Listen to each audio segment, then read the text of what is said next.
Good evening, everyone. Welcome to those in the gallery. Thank you for attending this evening. Welcome back, staff and council. I'd like to resume this council meeting that we started at SAS this afternoon. I'll ask council or ask staff first, are there any changes to the agenda, the afternoon agenda?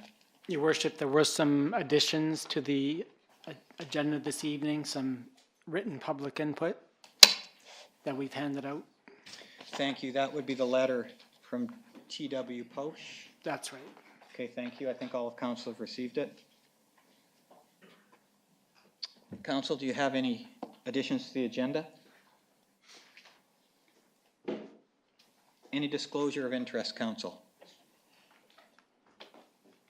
Okay, seeing none, we'll go right into our hearing section of the agenda. Cannabis retail store application number CRS 9, Quantum 1 Cannabis Corp / Lee, 470 Lakeshore Drive, Northwest. We have a proposed motion.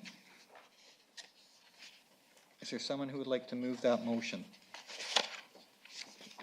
Councillor Lindgren, second. Councillor Eliason. Thank you. Could I have the CAO read the motion, please? Moved by Councillor Lindgren, second by Councillor Eliason, that Council approve application CRS 9 and that Council consider its resolution with respect to the following. Cannabis retail store license referral 1876, zoning bylaw 2303 and policy 3.20. Public notification followed by a hearing on May 27th, 2019, and the impact of the application on the community. Thank you. Director of Development Services. Your Worship, this is the ninth cannabis retail store application in the city since October of last year. The property is 470 Lakeshore Drive, Northwest, formerly the site of Windmill Meats, the blue building. And the applicant is Quantum 1 Cannabis Corporation, represented by Quan Lee. And the city's policy supports a maximum of 4 stores in the downtown core area. And 4 stores have already been approved by City Council in the core area. And that is why the staff recommendation in the staff report is to recommend against the application. Thank you. I see the applicant is in the audience. Would you like to come and speak to us about your application? Please come forward.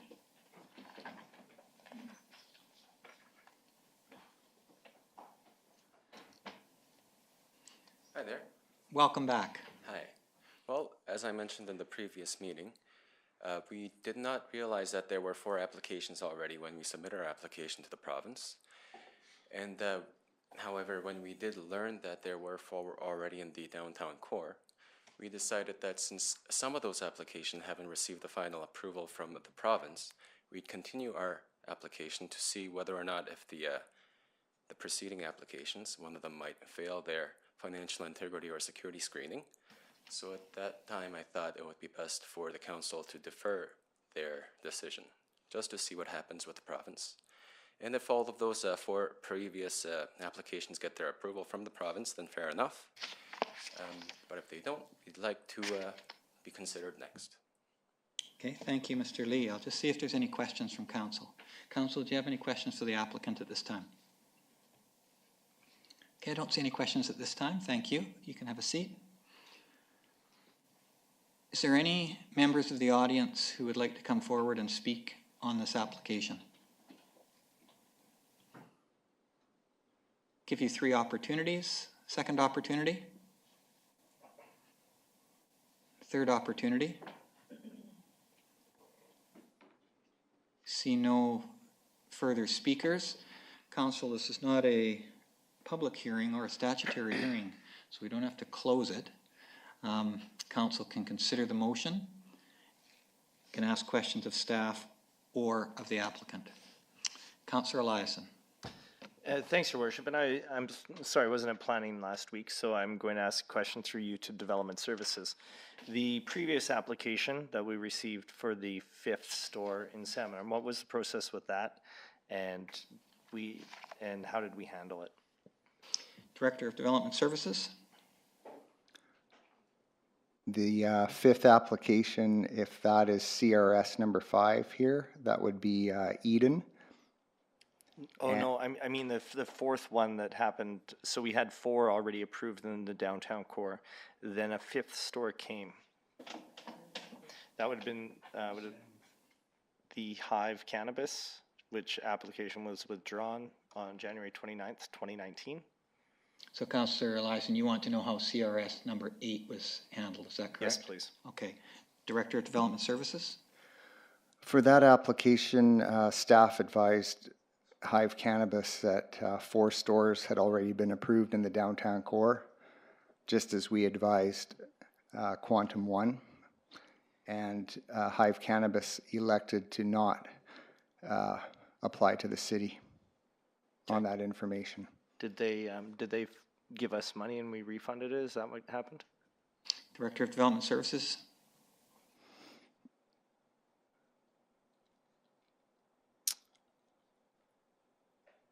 I don't think they paid. Okay. If they did, then we would have refunded them the money. Okay. Did we offer them a spot on a waiting list for the same circumstances? No. Okay. And the Uptown store that was denied, the Zen Canna, what happened there? That application came to council and it was denied because it did not meet our policy in terms of location. I think the difference between those two was that Zencana paid the province and applied, then came to the city. Hive Cannabis inquired at the city, did not apply to the province, and decided not to apply. Continue, Councillor Eliason. Okay, those were my questions. Thanks. Thank you. Other questions or comments? Councillor Cannon. So the one that we just are hearing about, did they apply to the province? Yes. So they One we're paid- considering today. Yeah, they applied to the province. And did they pay the city for the? I'll ask the Director of Development Services. Did they pay, they must have paid the city fee in order to come before council. That's correct. If you look at page 257 of the agenda, you can see my email to the province on this application where I advise the applicant not to apply because our policy has already been met. And in my opinion, I thought it would have been a waste of time and money. But Mr. Lee wanted to apply anyways. And council, you have the option to approve this even if the policy doesn't support it.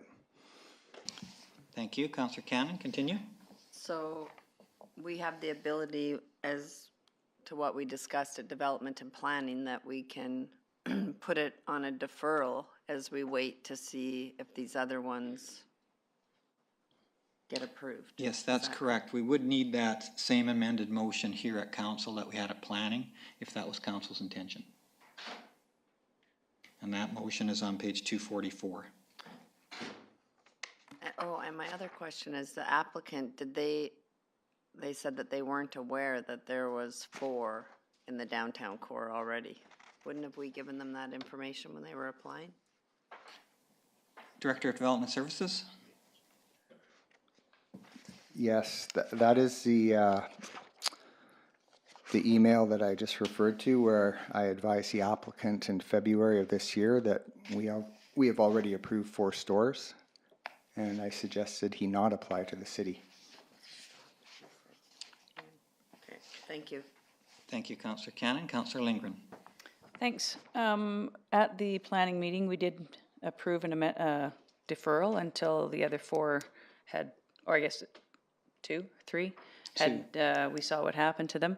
And we asked the applicant about that. He was happy to wait and see what happened, and I would be happy to move again that we defer until we know what the fate of the other stores is. Okay, is there a seconder to that deferment? Councillor Lavery. Discussion on the amendment.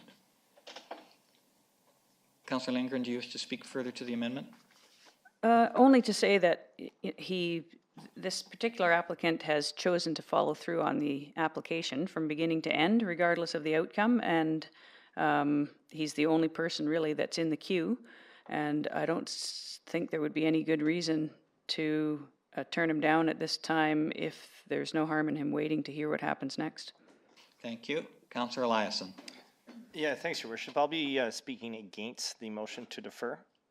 I feel that it'd be better to offer the applicant maybe their money back and to allow them to apply again at a future date. The reason being is if we had a policy for a wait list or we were going to approve a waitlisting system, we should have put that in place last year when we did our consultations and we came up with our bylaws and our policies.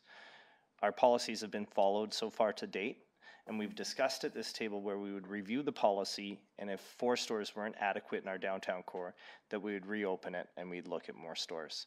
But I think that by allowing this one to be deferred, staff, we wouldn't be sticking with our consistent message that we had given to staff in the previous applicant, and the way we stuck with our policy on the Uptown application.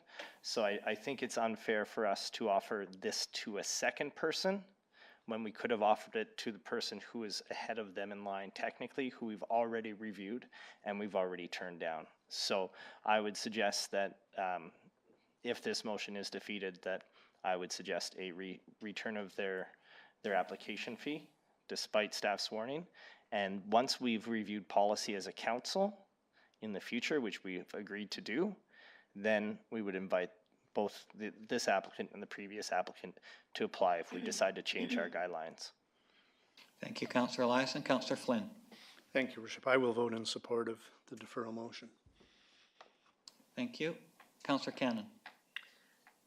Looking at the CRS-8, the Hive cannabis one, they didn't go ahead and apply for to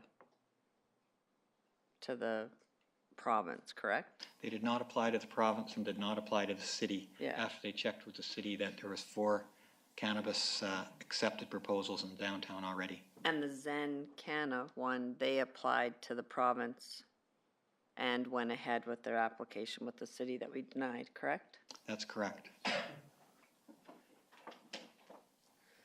I'm going to support the deferral. I Thank think you. it's a good option. Councillor Lindgren. Yeah, just to reiterate what Councillor Cannon's saying, the 2 places that have been, one withdrew and one was turned down, are not like this application. One of them didn't follow through on any of his application, and the other one was turned down because of its proximity to the high school, not because of anything to do with our policy. So I don't think that we've sort of dismissed any applications that may have also taken advantage of this option if it had existed. And this is the first applicant that's followed through all the way with his application to the point where he knew that there were already 4 stores that could be approved. So I don't think we've contravened anything, or this would be the precedent-setting one, and people may choose to follow in its footsteps, but I don't see any harm in that. Thank you. Any further speakers to the amendment?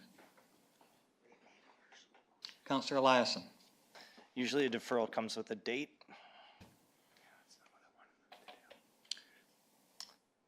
Did the mover and the seconder wish to put a date, and then I would speak to it again? Let me just check with staff. If I can ask the Chief Administrative Officer, the deferral motion does not state a date. It does state that it would await the decision on pending applications previously approved by council. Is that an acceptable amendment?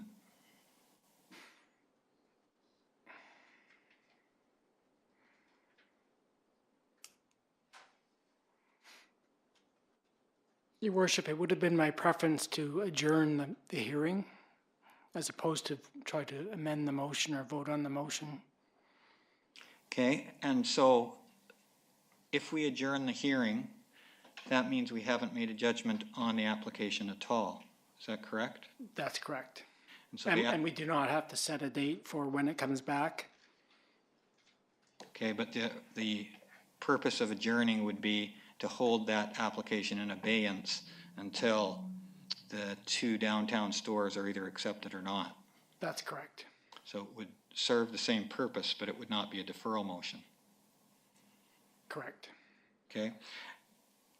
is the route we're going with the motion to defer until the Liquor and Cannabis Regulation Branch finalizes its decision on the applications that are before them, is that acceptable? Can we go that route? I would withdraw that and instead have a motion to adjourn the hearing. Okay, I'll ask Councillor Lindgren if she's willing to do that. Okay, Councillor Eliason, did you want to wait to find this information out? I still have some comments, and I don't want to be cut off if there is a motion that will cut me off. Okay, well, you go ahead, you have the floor right now. Okay, thanks. Yeah, because when there's a motion for deferral, usually we don't even get to talk about it. So maybe we should withdraw the motion to defer, and then I can speak to the motion again. Is that correct? Well, just ask the Chief Administrative Officer. The deferral Yeah, I know, motion but is on the floor presently. Point of order. I think you should withdraw that motion and entertain another motion to adjourn the hearing. Okay, so Councillor Lindgren, would you like to do that? I'd like to know what adjournment means first. Okay, we can ask that question. What happens? Adjourn is what we did with the panhandling bylaw, for example, where the hearing is simply suspended and comes back at another date. How do we know when it comes back? Do we decide that, or? Well, in this case, it will come back when we have the information that council is looking for on the other applications. So it sounds like it would meet the same ends. Are you comfortable with that? Who is the seconder to that? Are you comfortable with that, Councillor Lavery? Okay, so we're back to the main motion. Councillor Eliason, would you like to speak to the main motion? And then I'll move to Councillor Lindgren for an adjournment motion. I just feel like we're at the high school still, and we're giving, we're teaching some people who are in the gallery for the first time some new things. So that's awesome. I still vote against the motion to adjourn. I think that it's unfair for us to create a policy, stick to a policy, and then kind of throw the policy out the window. So our policy says that they're not allowed to be that close to schools, and we didn't allow that area. We as a council followed that policy and then said no to that one store. Staff has been given direction by our recent policy, which isn't even a year old, to say, hey, we're only going to allow 4. So staff has been hard and fast. We supported staff, and we said, yeah, that's right. And staff wasn't able to give direction to the other applicant who was previously seen here for that same opportunity. So I don't think we're being fair with this in the process, and I think that we shouldn't allow a waiting list to be created. I think we should look at new applications if this doesn't happen or when we review our policy. But I don't think it's fair to do to the previous store who applied and was told by staff that this is the policy, this is hard and fast, this is a council decision. They just said no to the other one per the policy, and we go and change it no more than 3 months later. So I'll vote against the motion to defer, or to adjourn, sorry. Councillor Lindgren, would you like to make an adjournment motion? Yes, I would. Okay, go ahead. I move that we adjourn this hearing. Is there a seconder? Councillor Lavery, would you like to speak to the motion? Again, I don't think that we're contravening our policy. I don't think that we've had another person come to this point and ask us. We're not saying that we're going to allow a 5th store downtown, so we're not contravening the policy in any way. And I think it's fair that if one of the existing applications gets turned down by the province or by whoever, by the province, I guess, then there's no harm in having somebody in the wings waiting to move ahead. If we turn this down and the application has to start from scratch again, all we've done really is create more work for the province to have to reapprove a license that they already thought was okay. It's already gone through the process. And the person applying would have to pay the $7,500 again. Councillor Flynn. Thank you, Worship. I will vote in support of adjournment. I feel that the issues Councillor Eliason is bringing up are 2 completely different issues. I agree with Councillor Lindgren. We supported staff and our policy that was just implemented by not allowing one near a school. The other person chose not to pay money to us or the province and withdrew their application when they were told there was 4 downtown. I see a private business person here risking his money on the chance that one of the 2 that are still waiting for approval don't get approved, and it's totally different than the previous person who decided not to put their application forward. So I believe our policy is not being ignored. I believe somebody has come forward and said, well, I'm willing to take a risk and wait to see what happens with the other 2, and I'm willing to put my money forward. So I think adjournment is the logical and fair thing to do. Thank you, Councillor Flynn. Councillor Lavery. Yeah, thank you, Mayor Harrison. And I mean, when we started this journey off, we said we're going to be learning along the way. And I think thanks to staff, actually, our navigation has been pretty easy and smooth and straightforward in terms of going forward. I agree that we didn't consider a wait list. I have some concerns over a wait list, as Councillor Eliason has said, but this is not an approval in any way. This is just taking a pause, and I will support the adjournment. Thank you. Is there any other speakers to the amendment? Adjournment. Adjournment amendment. All right, I'll call the question. All those in favor? Opposed? Councillor Eliason is opposed. Motion passes. We'll now move to section 22. City of Salmon checkout shopping bag regulation bylaw number 4297.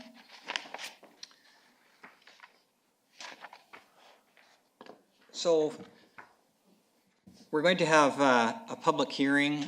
We're wanting to hear from people about the proposed shopping bag regulation bylaw. I'll pass it over to our Director of Development Services if he just wants to outline that.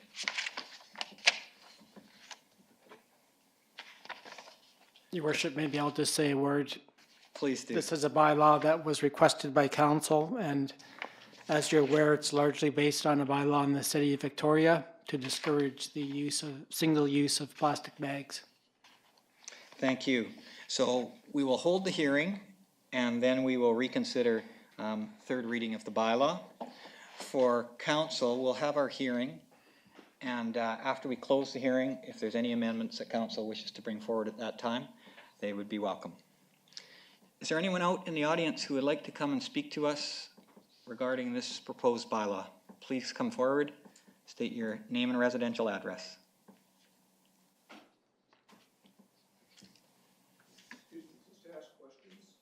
You could come forward and ask questions. Will you be, I might get the answer if you discuss first. Or yes, you'll have lots of opportunity. I'll call 3 times.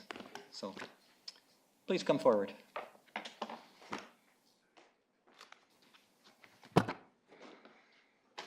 Hi, Dave Wallace, 3850 Wood Avenue, Armstrong, BC. Operations Manager with Askew's Foods. Welcome, Dave. Thank you. First, as to the bylaw city's putting forward, I think it's fantastic. You know, it probably takes a lot of guts these days to take such a big step, and a lot of communities are doing that. And I couldn't agree more with you about getting rid of plastic. One concern I do have is paper our best only other option? In a perfect world, we wouldn't be using paper, plastic, compostable, cardboard boxes, anything. You know, everybody would make their own bags, bring them in, or you'd purchase reusable bags. It's not a perfect world, and it's not going to happen. You know, we still are going to have people looking to carry out their, whether it's their groceries, hardware, drugstore items, in a bag at the till. So my question to council is, would you consider using a 100% compostable bag as an option? I've done a lot of research over the last couple of weeks. It's funny how a topic like this gets you on the internet. Paper bags, I believe, are the feel-good option. They are not necessarily the best option.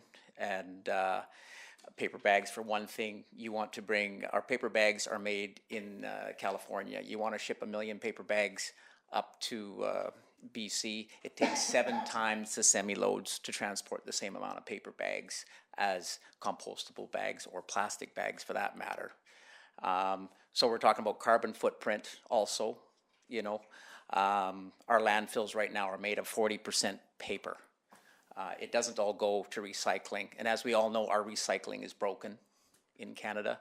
I don't think anybody would argue that. You need to go by any of the number of stores in town to see the bales of cardboard waiting to be taken. Nobody wants them.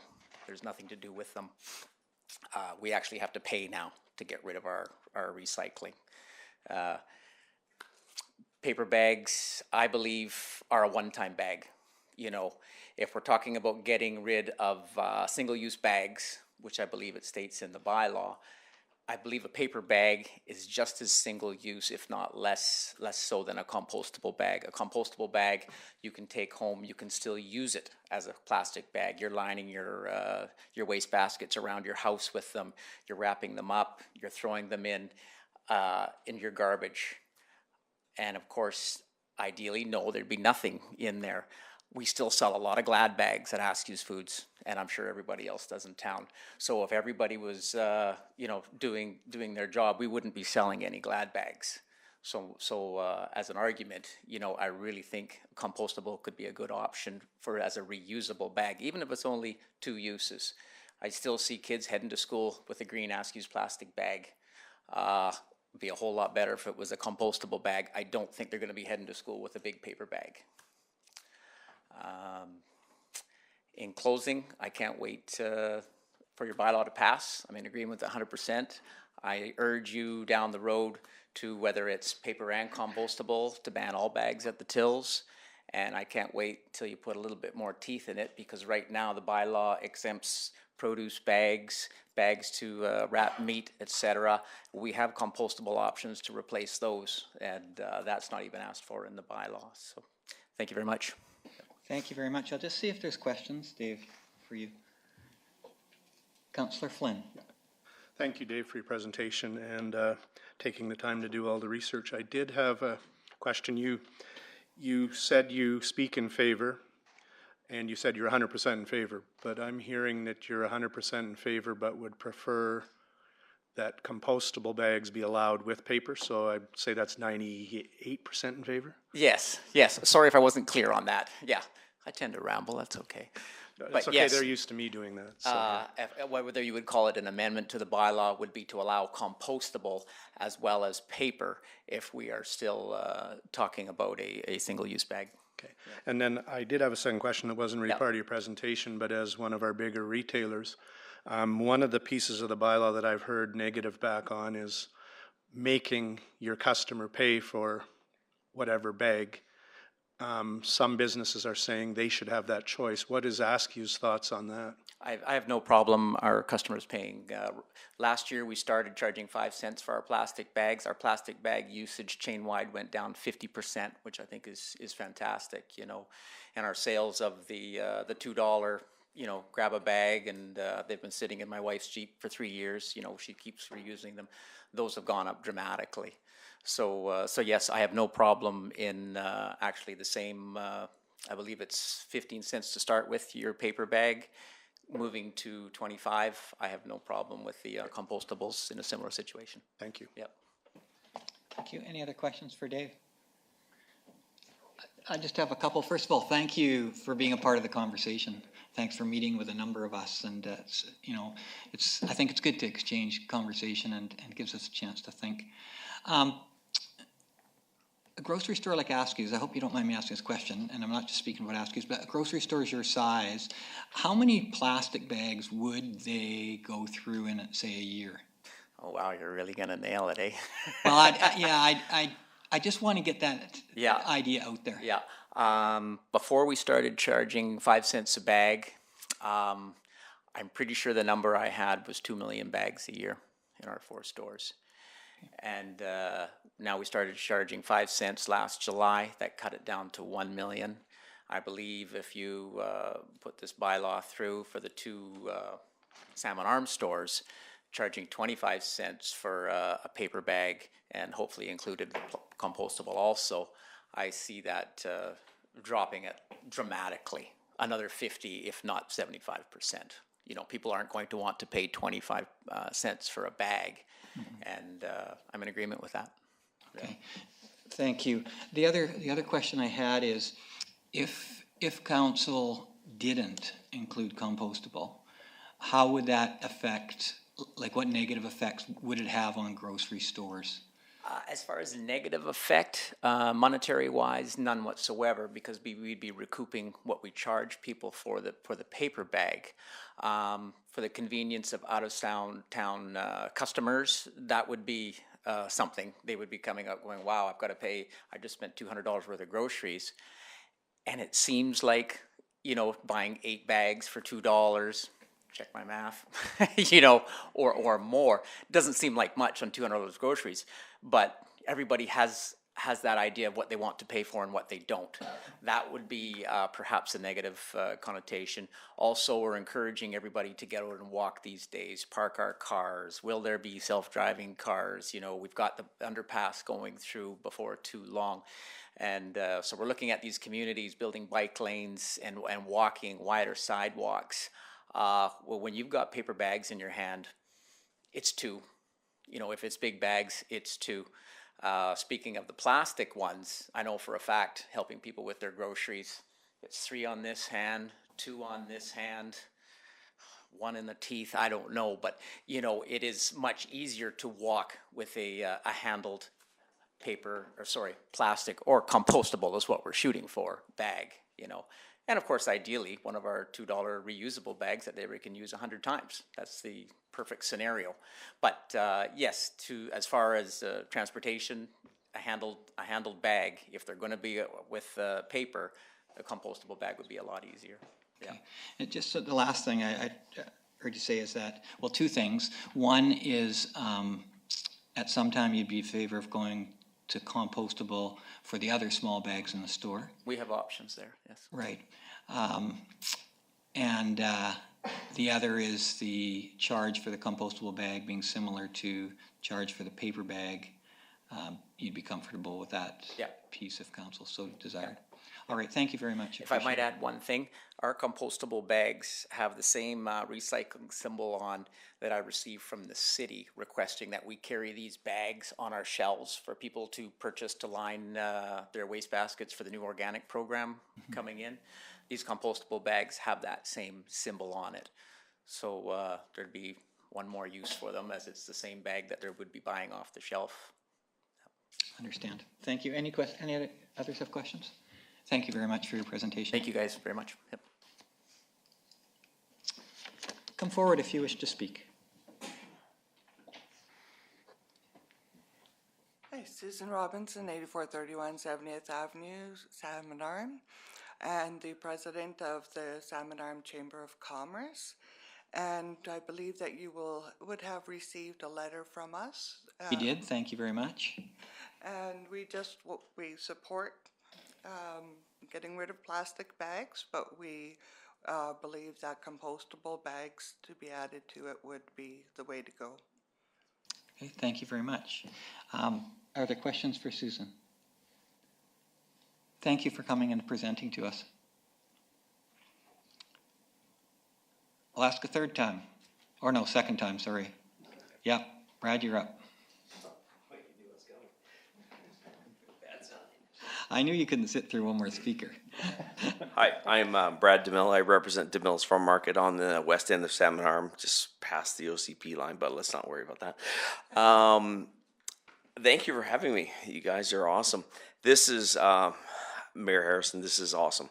You've taken a bold step to make us, not only set us apart from most of the cities, not only in BC, but in the world. They've taken a huge courage step to take on the big responsibility. In my general retail experience is that the bags are a really convenient way to haul a lot of stuff out of there. Handled bags create sales. Sales create income, taxes, everything. What we have to ask ourselves is a business opportunity. Can we grow our own bags in Salmon Arm? Or do we have to put a pulp mill up next door to actually do the same process? The land that it takes to grow a plastic bag could be that vacant lot that's next door that has nothing on it. Think of what that 10 acres could produce in plastic bags, replacement wise. Look at that opportunity, not as a detriment, say that it's going to go in the landfill, it's going to go and replace this plastic bag, but to look at it as an opportunity for us to make something for our own town. That's once we spend $1, if it goes to China to make a bag, whether it's our choice of a replaceable bag, like a reusable bag, once we go to China, this doesn't support any of the values that we have. Is it okay to, they pollute in their backyard and we stand here and go, it's okay, we're clean? That's hypocrisy, honestly. We need to look at the solution in our own backyard. We spend $1 in our own town, in our own country, in North America, Mexico. We need to spend money to do stuff that is fixing the whole problem one step at a time, one plastic bag at a time, and say, we're actually doing the stuff that fixes this thing, not just a t-shirt bag at a time. Let's say the Smile campaign makes it out of an old t-shirt or a piece of fabric. That's one step. Can't we make that bigger? And what happens if our industrial park, our cornland that's out at DeMills, or the biosolids that you want to spread on a plane, if you put those biosolids and you're growing plastic bags replacement on that land, isn't that the message that we want? That's the part we're missing. It's not just this little plastic bag that we're replacing. We want an opportunity to be the leader in this. And to be the leader in this, I think we need to look at source country, because if we're going to make China our source for our bags, that's wrong. Absolutely. There's no doubt. We want people that are part of the solution, not part of the problem. If they don't buy canola from Alberta, we should support Alberta and say, I love this your is wrong. enthusiasm, Brad. Could I just sort of focus you in on the bylaw? Is there any suggestions you might have for supporting all the bylaw? I any believe changes you'd like? In a timeline, if paper for me is not a solution because it's cumbersome, it doesn't really work. And for me, if we had a timeline, let's say we wean people off of plastic. Okay, in 6 months we're going to do this, and let's say we have a year to use compostable after that, and let's wean them off. Don't use biodegradable because that's just smaller pieces of plastic that goes away. If we do the research and we find the proper replacement bag in a compostable bag that's 100% our satisfaction, I think that's the solution. Paper for me is hard. It gets wet. It's not really great, and I know it makes you not go to a solution, and I get that. But not every visitor in town wants to be insulted with a charge after spending $200. Look, I got to pay $1 for a bag. I got to pay 50 cents for a paper bag. I got to pay 15 cents for a compostable bag. Oh, that's okay. I'll do that. Maybe we wean them off slowly. It's difficult to do that right now. And I think that maybe we don't want to insult our people that are coming to visit us. BC is bring cash. We're expensive on liquor. We're expensive on gas. And now we're insulting them with a bag cost. It's really, it's a balance like everything. We have to be careful. We're not making the people mad that are paying our wages every single day. And the summer of 3 months can go away really quickly once Alberta has a tough time. TMP has a great hearing. We need to have these people come here and spend money. That's what pens it. It sounds to me like you would favor the compostable bag option with a charge similar to the paper bag. I would say that a compostable bag is better than a paper bag because paper, again, Dave was awesome. And we're going to be friends one day, I'm sure, after this. It's that a compostable bag will go away eventually in the environment on the surface, in your stream or on a wire fence. How long will it last? They say 2 to 3 weeks. How long will a paper bag last on that same fence? I'll guarantee you're going to see it longer than 3 weeks. And in the landfill, 4% of your landfill is plastic. Who knew that number? And I thought it was way higher. And after doing research on this, I'm surprised. I would support a compostable as opposed to a paper bag in this bylaw, and I would like to see an amendment for it. Thank you very much. Appreciate it. Any questions for Mr. DeMille? Not at this time. Thank you. Other speakers, please come forward.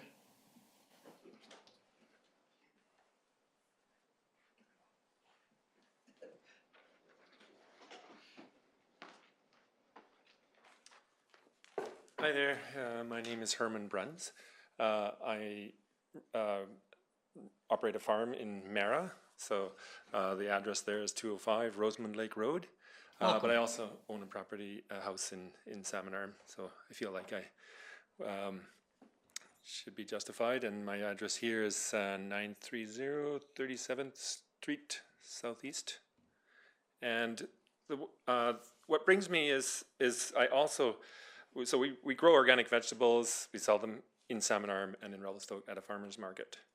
And so I find myself in this really odd situation because as an organic farmer, generally you tend to be environmentally conscious and aware and trying to think of the right way of doing things. And yet I've also realized that as a vegetable farmer with fresh vegetables, we end up having to rely on plastic to be able to meet sanitary considerations and freshness considerations.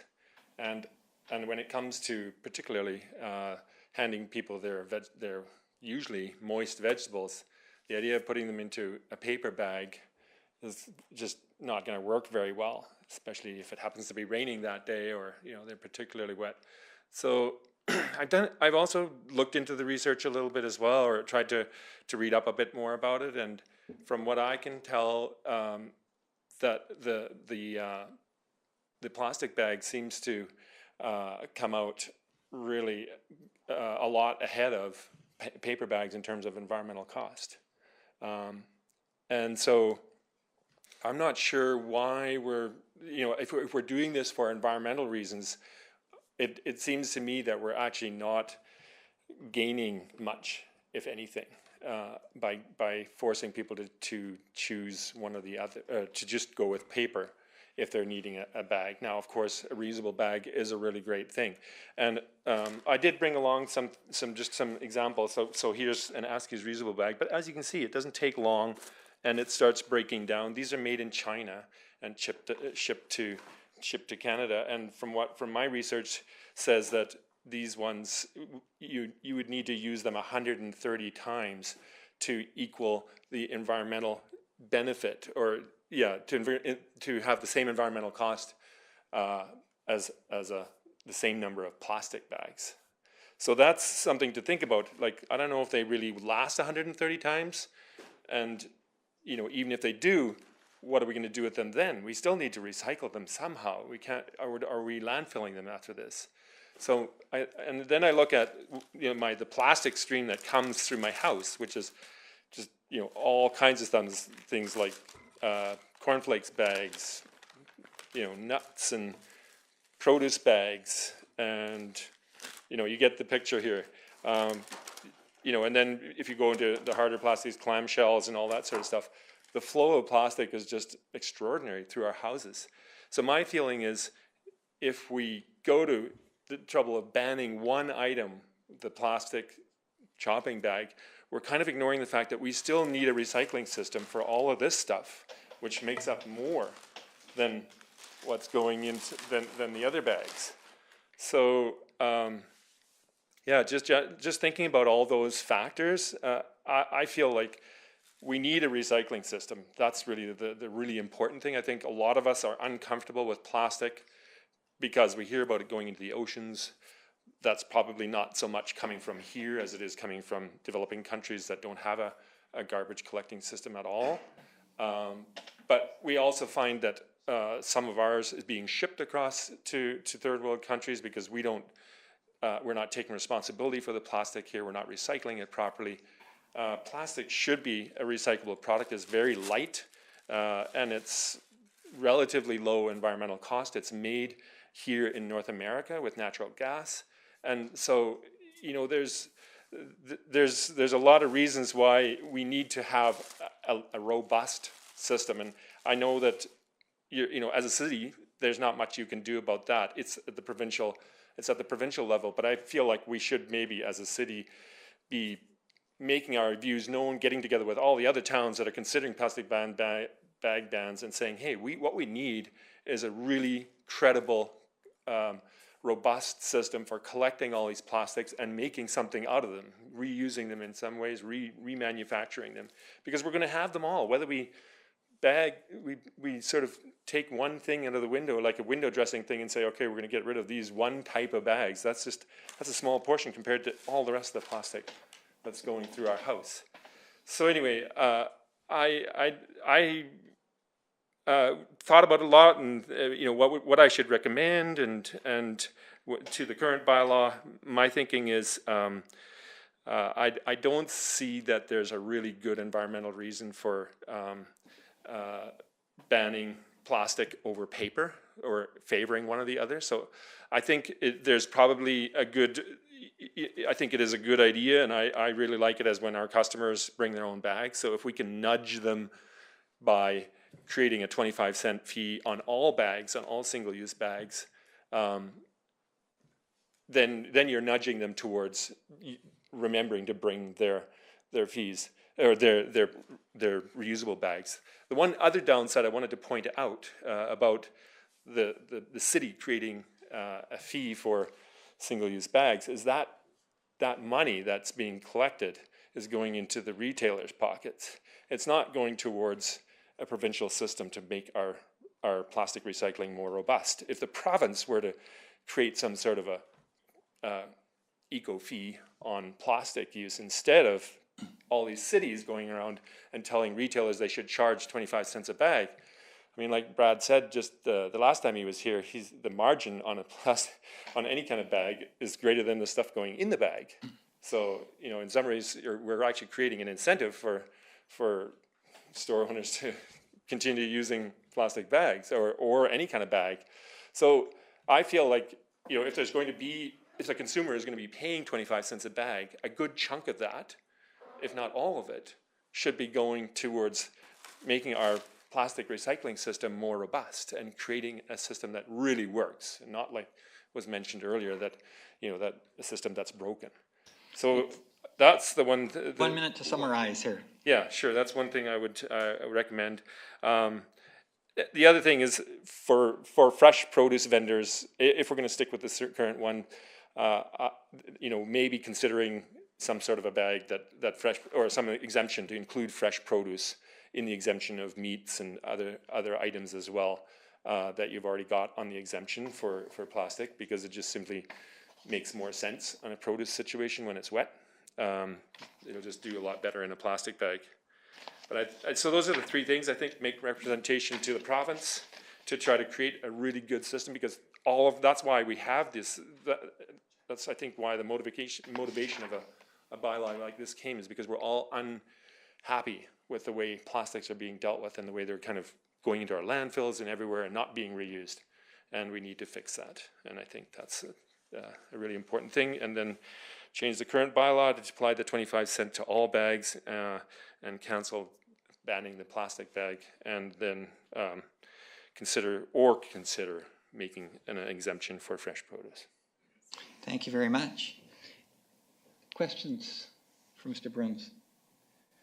So in the bylaw, under exemptions, says Section 2 does not apply to small paper bags or bags, which would mean small plastic bags, used to package loose items such as fruit, vegetables, nut, grains, or candy. So those bags are the ones that come off the roll in the grocery store, and you can put your vegetables in them or your fruit. So there is an exemption in the bylaw for those. Yeah, I understand that, and of course we use those too. That would be these kind of bags here, and so that's not a problem. But we also sell a lot of things. We try to actually not have too many things in plastic pre-packed. So we have bunches of radishes and bunches of salad turnips and beets and fresh lettuce, and usually it's wet because we've just washed it from at the farm and bring it to the farmer's So what market. do people do with those now? If I come to your thing and I buy a thing of radishes, what do I do with it? Yeah, so the only thing you can do is either you bring your own bag, or we give you a plastic bag. That's what I thought. Yeah, so that's one of the only two ways. And I mean, I would So be that opposed. would not change at all in this bylaw, because you would do the same thing. Well, this bylaw doesn't exempt the single use. I wouldn't. Yeah, the only thing is if you didn't have a bag, you would be putting it into paper. Is the point that I'm trying to make. Okay. Because I'd be forced to use paper and I'm trying to make the point that paper isn't environmentally as been made before. There's an environmental cost, quite an environmental cost to paper that's greater. And especially when it comes to climate change and we're cutting down trees, we actually don't want to be doing that. We want to be looking at things that reduce our climate impact, and paper is actually an increase to climate impact. Okay, thank you very much. Really appreciate you coming forward and hearing your point of view. Okay. Is there other speakers who would like to come forward?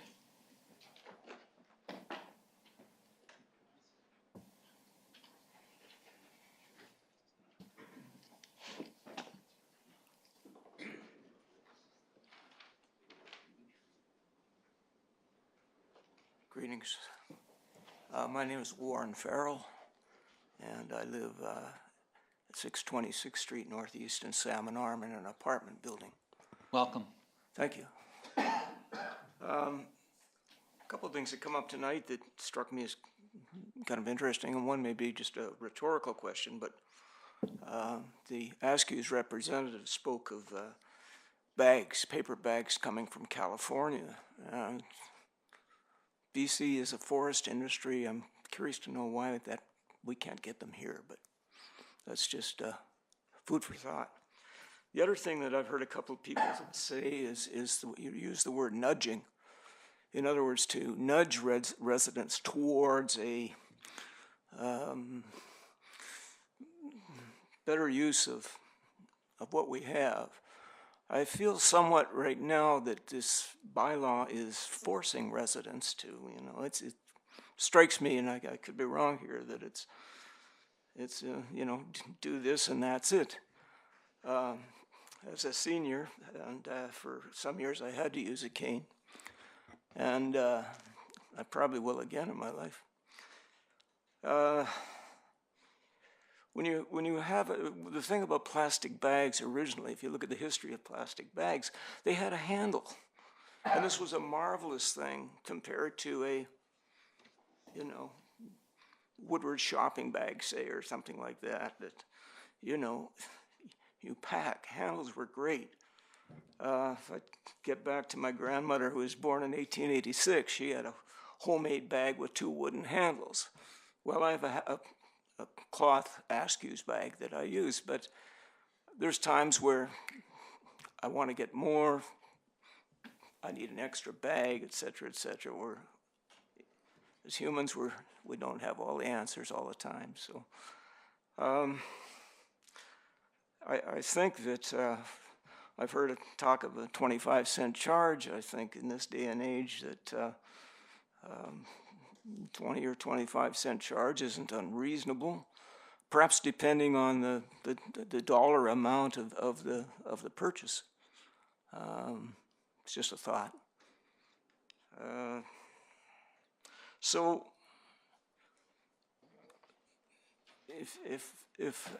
one more thing about paper is that paper keeps things cold, whereas plastic doesn't. At least it keeps them colder, longer, better, etc. So the other day I was in Askew's downtown, and I asked if I could have 2 or 3 items in a small paper bag, and the only size they had were the large ones. And I thought, well, I don't need a large one. I just want to keep these things cold because I had a couple other things to do.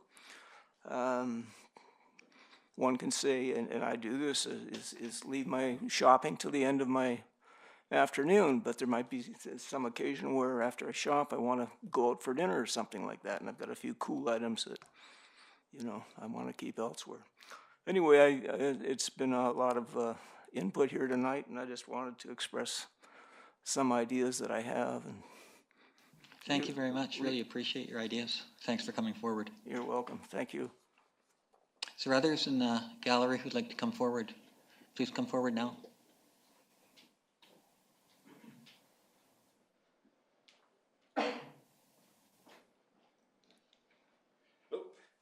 Brian Clark from Canoe.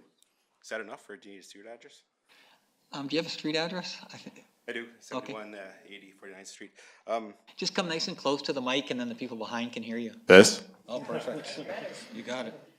First of all, I need my reading glasses. I'm getting old. Everything we buy should be compostable, recyclable. I love paper bags. I go to Askews to get my paper bags. I also like that idea of there about the compostable plastic bags. That was a great idea. The only thing I'm a little worried about is if we ban plastic bags and everyone goes to reusable plastic bags, but no one recycles them. They last me only a couple months, and then we're throwing them in the garbage. I just think there should maybe these reusable bags should be made from natural fibers. I like the idea of making something local. The other thing about if people aren't ready to ban paper bags or plastic bags, how about putting a $5 deposit on it? If they really want it, they pay it, and they go back to the bottle depot and get their $5 back. That's about it. Thank you very much for your ideas. Appreciate you coming forward. Is there others in the gallery who'd like to speak to the bylaw? We'll just give everyone a first opportunity, and once that's done, if someone wants to come a second time, they could.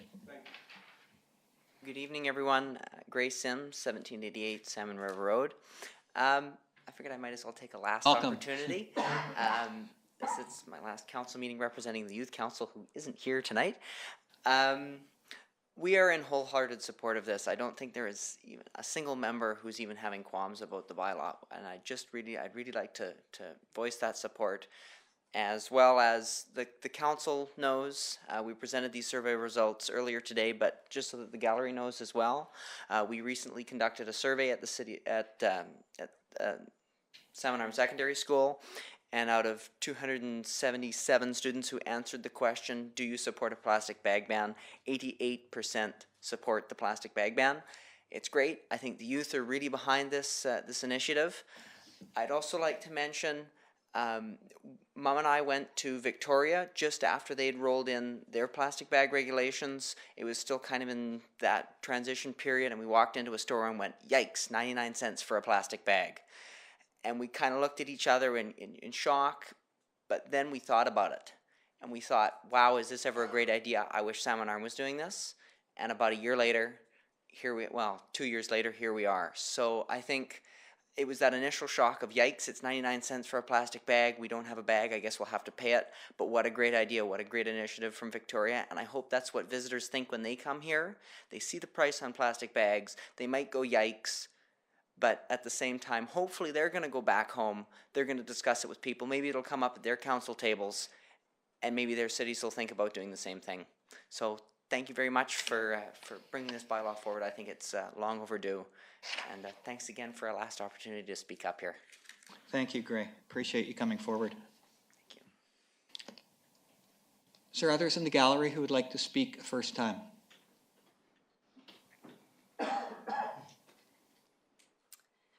Hi there, my name is Brittany Murphy. I'm from 3141 9th Avenue, Salmon Arm. I came today because I was extremely interested to see this go forward. I fully support it. I think Salmon Arm should definitely ban single-use bags.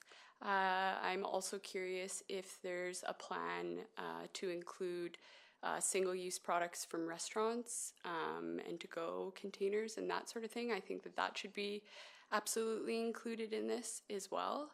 And I'd just like to point out that being the first doing this as leaders, not only in Canada but North America, I just think that it's extremely important that we lead by example and show everyone that this isn't, the beginning. This is just the start of banning plastics and how important it is to do so for our planet and for everywhere in the world. I feel really passionate about it. I'd just like to see to-go and pretty much all single use included in this. I think it's extremely important, and others will choose to follow once they see the impact this can have. And I think we should forget about the inconvenience of not having a handle or the inconvenience of the cost. because the truth is climate change is inconvenient for all of us, and it's a reality, and it's happening around us. And I think we can all take a step back and say, what does this $1 for this bag really mean to our planet? And the truth is, it means absolutely everything. So thank you. Thank you, Brittany, for coming forward. It takes courage. Appreciate it. You guys have questions? Any questions for Brittany? Well said. Thank you very much. Thanks. Is there others in the gallery who'd like to come forward for a first time? Okay, is there anyone that's spoken who would like a second opportunity? There won't be a third opportunity, just so you know. Please come forward, yes.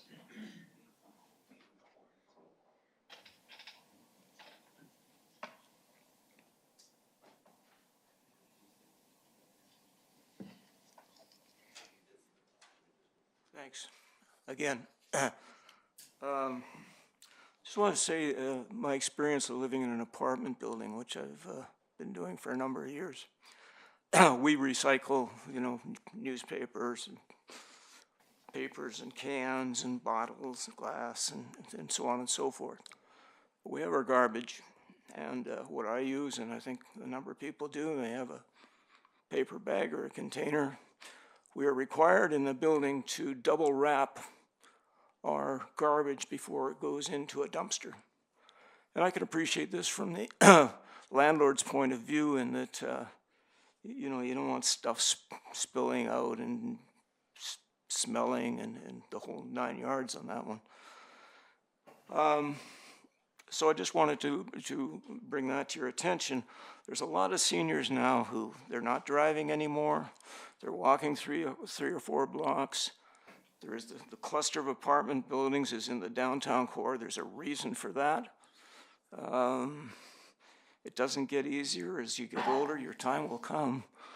And so just what I'm looking for is an alternative that's viable. I'm not against the general concept of what you're trying to do at all. But people have to be able to carry stuff home, So and the only other thing I wanted to say was about the contrast between Victoria and Salmon Arm. It's a bit like apples and oranges. My understanding is that Victoria sends all of their raw sewage into the ocean, and I think something recently they're planning on a sewage plant.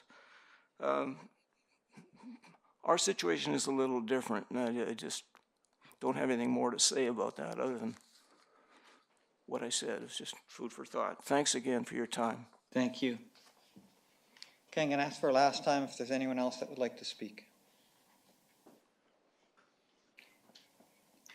Okay, hearing none, I will declare this hearing closed, and council will consider your input, and then we'll make a decision. So we'll move forward to item 24.1. City of Salmon Arm checkout shopping bag regulation bylaw number 4297, third reading. Could I have a motion and a seconder to get it on the floor? Councillor Eliason. Seconder? Councillor Cannon. I'll open it up to council for questions, comments. Councillor Eliason. Thanks. I don't have any questions for staff at this time, but I said this at the high school already. I got elected in 2005, and one of the first pushes that I did was, and I was told to get off my soapbox, and it was an election thing, and it was all of these other things, but curbside collection of garbage and recycling, and it took 5-6 years to get in. That was my second term, and it was with the help of a few people here, that, especially Debbie, who supported it, and then staff that really made it happen. Today we talked about our recycling, where we're going with it, and this summer, 14 years later, we're going to start to use bins to collect our kitchen waste and our organics, which is 30% of our waste stream. 30% is the paper and plastic that we recycle and tin in the blue bins. We have some glass, and then the rest is garbage, and you're going to get a really nice mail out here pretty soon. This bag ban makes sense as our next logical step. I sit on the environmental committee at the Union of British Columbia Municipalities, so that's essentially the group that lobbies the provincial government when we talk about multi-materials BC, waste streams, and everything else. But so I know a bit about what's going on there, and I understand when the gentleman from Maskey's talked about the bales of cardboard that they can't get rid of. And, you know, this might not be the be-all, end-all, and we have a letter that says it's only 1% of our complete waste stream is the plastic bags, but it's more than that. This council is taken, and council and staff in Salmon Arm have gone from being at the very, very, very back to getting close to the front of the race in acknowledging climate change and acknowledging that we can take little steps to make Salmon Arm better, to make Salmon Arm unique, and to make Salmon Arm different. It used to be that we would smokestack chase to get business and to get people to move here and to live here. We changed that, and we fund trails, and we fund recreation, and we fund things, and we make our priorities known in innovation so that we set ourselves out as unique amongst our competition. So people want to move here for the fact that we've banned plastic bags, for the fact that we have curbside kitchen organics, that we have a world-class trail system. It's these things that if we continue to do them and show leadership, we will attract the right people to our town who will innovate and create and expand. So I think it's a small symbolic step, but it's an important step forward to show where Salmon Arm is really going and where we really want to be. So I will vote in favor of this motion. Thank you, Councillor Eliason. Councillor Lavery. Yes, thanks, Mayor Harrison. I have some questions for staff and for Jenna, our engineer. Yes. And it has to do with the, and thanks to Dave and Brad and retailers have come forward with the certifiable compostable. So my question through you to staff, Your Worship, our organics program as it stands permits certifiable compostable bags. Is that true? Through Your Worship, yes. If it's BPI certified or the Canadian BNQ certified compostable, then it's acceptable within our food waste program on July 1st. And I've got a series of questions, so just if I can proceed, Your Worship. So, yes, please. So certified compostable, acceptable. Is there confusion about certified compostable and other compostable products, in your view? Through Your Worship, yes, it's an emerging problem as more products come on the market. Specifically, if you have eaten at, I believe it's the Noshery, but you know, there's clear plastic compostables now. There's the difference between compostable, biodegradable, and regular plastics. It's very hard for an average consumer to know the difference between them. You know, we're getting to know the different regulations pretty clearly with this new program coming, but Recycle BC and the CSRD are all kind of grappling with this issue as new products come online, how to educate the average user what the difference between them is and what you can do with these products, which system to use. Thank you for that. A couple more questions, and it has to do with sort of the stream of things. And just to keep things on a level field, just talking about certifiable compostable, and I realize this is new technology and it's hard, so I'm looking for just professional opinion at this stage here. Certifiable compostable that go into the landfill, what happens there? Through Your Worship, it's at the landfill. It's an anaerobic situation, so it means that the bacteria are decomposing without oxygen. So things take a very long time to decompose. So in general, a certified compostable bag will do nothing more than a plastic bag in the landfill in the long run. They'll take. I do not know the difference in exact time, but they don't degrade the same way. Of the order of. Mm-hmm. They're meant for an aerobic, like an oxygen-filled environment. So shifting gears a little bit in terms of streams, certifiable compostable into the plastic stream. But I have your opinions on those, please. Your Worship. I've learned a lot about this recently. I have spoken with a representative of Recycle BC who has given me the information that for the most part, when the compostables enter into the sorting facility, they have an optical sorter that in general can tell the difference between the compostable and not compostable, but then they get sorted out and thrown into the landfill. If they do make it through into the recycling, it can severely degrade the quality of the material and can result in the whole batch being thrown out. Thank you. And then my last one, and I just talk about a contractor who uses a high heat process, I believe, that will deal with certified compostable bags.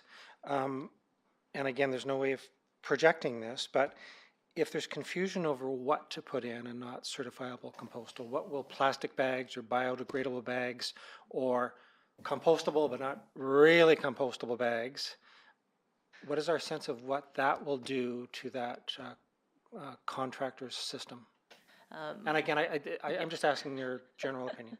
Through your worship, my understanding is they have sifting abilities up at that facility. So if plastic or like larger chunks end up getting through the system, they get kind of raked out or sifted out.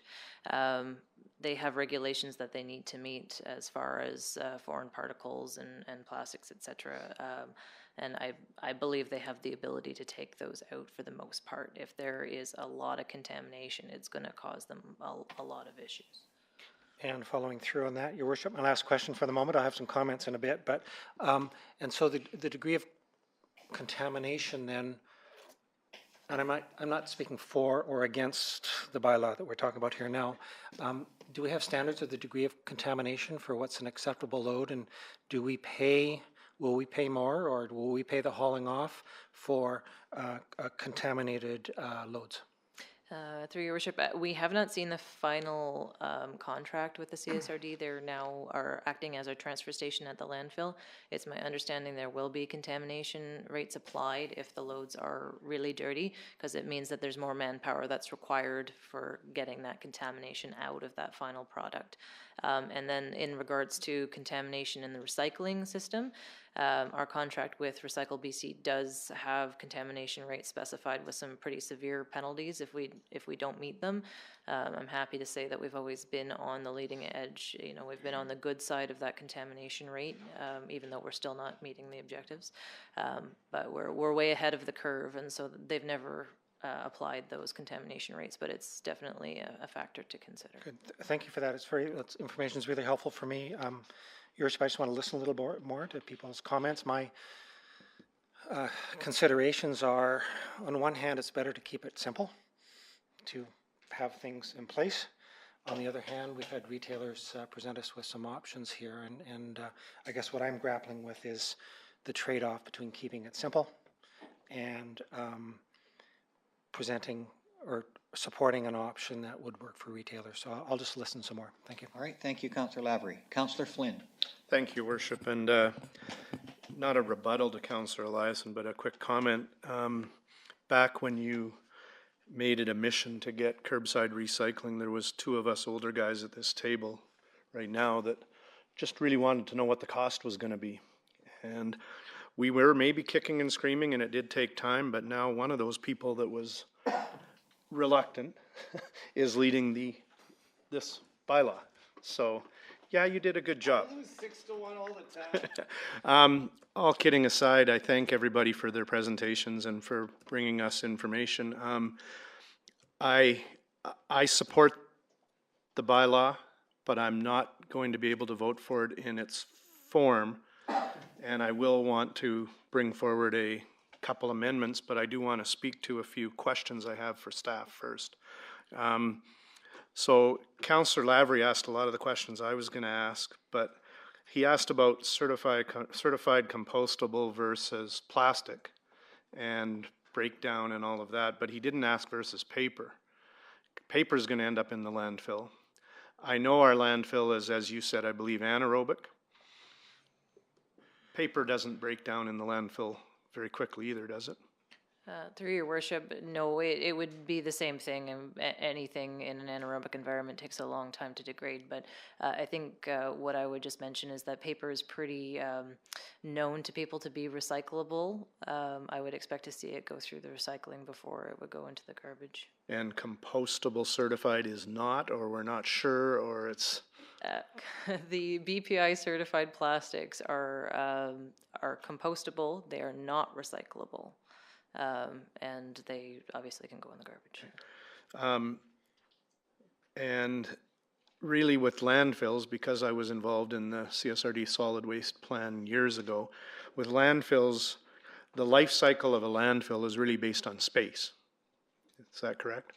Through your worship, yes. So if paper ends up in the landfill, it takes up more space than compostable or plastic. That's correct. Correct. So the life cycle of the landfill, paper is probably the worst option of the three. Yes. Okay. Then I just want to be clear, because having had us just deal with a bylaw that the reaction from the public when it was passed had a lot of misinformation, I want to make sure we're really clear that this is a proposed ban on checkout single-use plastic bags. Is that correct? Yes. It's kind of a rhetorical question. Are you wanting an answer from staff? Or from you? Yeah. Yes, the answer is yes. So some of the letters and emails we've read are from people in the food industry, restaurateurs, that talk about provincial health regulations and IHA and speak to the fact that plastic may be the only option for a lot of things like meat and things like that. This bylaw is about that white bag that isn't single use for my family because we recycle them and use them, but that's the bag we're speaking to. That's right. The exemptions are on page 329. Yeah, no, I looked at that. Okay. 7 times, I made a note 7 times for plastic paper bags. I don't even know what my note means. I guess I'll throw my proposed amendments in. My concerns are fourfold. First of all, I think compostable should be included as an option for the retailers. My second concern is timeline and immediate implementation versus gradual, and nudging people, not forcing them. That ties into my third, which is enforcement. We already have a number of bylaws we don't enforce. Who's going to enforce it? And my fourth is we have had feedback from our biggest retailer, or one of our biggest, local, about to celebrate a 90th anniversary, family business that cares about our community, and they'd like to see compostable. We've had feedback from arguably our most well-known retailer who's just outside the OCP. I wasn't sure what that meant, but tourism attraction who says we'd like to see compostable. We've got feedback from a restaurant in town who was on a national TV show, and people come here to go to that restaurant, and they want to see compostable. So I guess maybe this is directed to you as to why compostable isn't included as an option, and maybe we take a year to wean us off of compostable and have a timeline. But I'm just concerned about the immediate implementation, July 1st, summer, and no options. And I just remembered my fourth one that I just made up, was forcing the person to pay for it. If the business person wants to build it into their model, I'm not sure that's the best route to go, but having heard just charging 15 cents, cut the consumption in half, maybe I'm not, or 5 cents, yeah. Maybe I'm not that in favor of the retailer deciding to do that themselves, because obviously it's changing behavior. But I guess my biggest issue is the compostable, and I'll wait to hear others' comments, but I do think I want to bring an amendment forward with regards to that, and timeline too. Certainly. So we'll have Councillor Lindgren and Councillor Cannon on the speaker list, and then if you'd like to bring forward an amendment at that time, that would be fine. Councillor Lindgren. Thanks. So I'm totally in favor of this, even the way it sits without bringing in compostable, because of people like Gray and Brittany sitting out there telling us that they don't care if it's inconvenient, because saving the planet is worth a little inconvenience. And they're the people that are going to be doing most of the shopping in the next little while. And if they're willing to put up with a little inconvenience, I'd like to support them in that. I think there's people in this room that probably remember back when you had to take your own glass jars and your own baskets and your own box or whatever to the grocery store, and you bought things in wooden boxes and paper bags because plastic wasn't available. And it worked really well.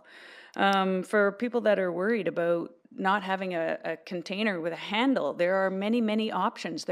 People have been wearing their clothes or their shopping home in a backpack for a long time. The baskets at Gondwana are fantastic. The cloth bag initiative in this town is rampant, and we just heard from a woman this afternoon that she's willing to make them by the thousands because she's got a group of women that are willing to do that. They could be hanging in every single store in town. And for a couple of dollars, you can probably get a cloth bag that will last longer than you do. The bags from Askew's, I've been using those bags, the same ones that I think DeMills is selling, actually, with different logos on them. But I've been using those bags, the same ones, for more than 10 years, and they're still holding up perfectly well. I haven't had to throw any of them out yet. So there are lots of options with handles to carry your stuff home in. And yes, is this going to be a little bit uncomfortable for some people? Of course. But my day job is working with kids in the school system, and one of the most effective ways to get them to do what you want is not to tell them what you want, but to give them two options, and the one that you want them to do is the less uncomfortable one. And they will often choose that for their own convenience, not knowing that it's the one you wanted them to do. And this is not about forcing people to comply. It's not about meeting a deadline on July 1st. We've already stated that there would be at least 6 months, I think was the operative term, to use up the bags that already exist in town, but at least retailers would know, don't order any more. So if we implement this on July 1st, there will still be plastic bags in stores for several months yet. There won't be any big shock to tourists this summer. And we heard from Gray that a big shock actually works quite well. Being uncomfortable is a very good teacher. When you send a kid to school and it's +5 outside and pouring rain, and you tell him to wear a coat and he says he doesn't want to, and you let him go to school like that, he doesn't die. He just remembers that it's cold and wet outside, and next time he'd like to wear a coat. So this is what we're trying to create, a situation where it's a little bit uncomfortable. When you go to the grocery store the first or second time and you forgot your bags at home, it'll be a little bit uncomfortable to carry it home in a paper bag you had to pay 25 cents for, but you probably won't forget again. And I think we have to stop juxtaposing that we're trading in a plastic bag for a paper bag or trading a plastic bag for a compostable bag. We're not doing that. That is only the backup option when you forget the best choice. And the best choice is to have a reusable container of some kind, whatever you prefer to use. So I don't expect that people are going to go to the grocery store and just stop completely, discount the idea that they should be having a reusable bag of their own. They're going to go to the store with their own bag, and on the very odd occasion that they needed an extra one, or they forgot theirs, or they thought of something on the way home from work and didn't have a bag with them, then there might be that odd time where they have to pick something up. But I think that we need to make it uncomfortable. That's the point. So I'm going to vote yes. Thank you, Councillor Lindgren. Councillor Canna. Thank you, Your Worship. I guess I have a couple concerns. One is our consultation. We've had we've had some businesses that are well-known family businesses in Salmon Arm, but we have a lot of larger corporate stores that it was kind of brought to my attention that a few of them didn't even know that this bylaw was coming down the hatch. So I guess our consultation, maybe we should have perhaps got a hold of like Canadian Tire, No Frills, like all the bigger box stores, because we haven't heard anything from them. So that's a concern for me. Brittany said, let this just be the start, and I totally agree with this, because this is a single bag, and as we saw from Herman, there's tons of single-use plastics that are going to be our next step. They have to be our next step. So I'm hoping that that's on the radar, that we're going to work to the next step with these other single-use plastics, especially the different bags that Herman pulled out of his recyclable bags that we saw there. I don't agree with the compostable bags. I think they're just a Band-Aid. Sure, they break down, but there's still little bits of plastic still. And like I said, I think it's a Band-Aid. I think people don't go shopping and show up without their wallet. They only do it once. And it's like, oh, my wallet's not here. I got to go home and get it, or, you know, get some money to buy these groceries. I better remember to bring my bags. And I know last time we heard Askews say that at the front of their store they have bags that people put in there that are an option to grab if you need an extra bag or forgot your bags. The other thing is, my other concern is I supported for the city to order bags, reusable bags through EDS. And I was really disappointed to hear that they are ultimately coming from China. That really bothered me because I don't think that's the right move to order bags that we're going to hand out that are coming from China, because there's still an element of plastics in those bags. I don't know the percentage, but I know that there's an element of plastic in those bags. And I think that kind of defeats our purpose of being, you know, looking at climate change and stuff if we're going to order bags that we're going to hand out to the residents of Salmon Arm, and we've ordered them from China. I think that we should be looking at cloth bags, not bags that are coming from China and have plastic in them, because that just doesn't make sense to me. So I could honestly say I would not have supported that motion if I knew that those bags were coming from China. So that's a lesson for myself. The other thing that I had even suggested that we should look at is ordering bags on a large volume scale, finding a supplier where we could get cloth bags, and whether we order like 50,000 or I don't know what the number, but usually when you look at a supplier, they have the breakdown of numbers of where you can get breaks on what you're paying for the bag. And I really think that we should have looked, or maybe in the future if this passes, we should look at this as an investment from the city to order a large volume amount of bags, cloth bags preferably, and then handing that cost of what we got them for, not making a markup on it, but handing down the cost that we paid for them to the businesses in town, especially the smaller businesses that don't have that buying power. I think that's something that if this bylaw passes, I think that's something that we should look at in the future. And I would like to see, like I said, cloth bags, and preferably ordered in Canada. And if we could get them in Salmon Arm, that would be better yet. But I think that's important to look at that. And the other question I had when I was looking at the exemptions here, so when you go to Wendy's, for instance, and you order something in the drive-thru and they put it in that single bag, will they be allowed to use that single bag? No? Okay, that's what I thought. So I guess that's the other thing. I think our consultation, whether it was our bylaw enforcement officer or, you know, city staff, I don't know, but I think that almost going individually, especially to the corporate stores that we have in our city, to make sure that their management is aware that this is coming down the pipe, because I don't think a lot of them knew. Thank you, Councillor Cannon. Just before we go to Councillor Flynn, first of all, thank you for your comments regarding mass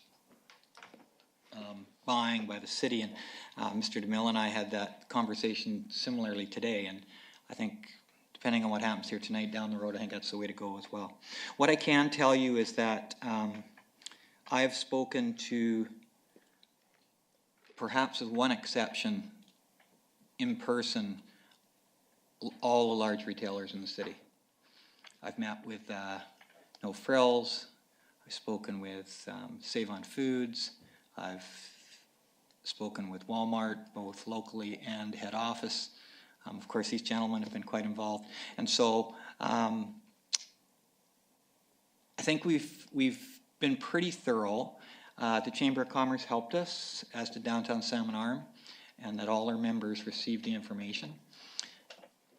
Of course, you can always do better, and so it's a good lesson. But as we found out with other bylaws, sometimes the realization that it's actually going to happen doesn't happen until it happens. So that's why we have a 6-month transition period. But I do appreciate your comments. I just wanted to reply just so you had the information before I move to Councillor Flynn. Councillor Flynn.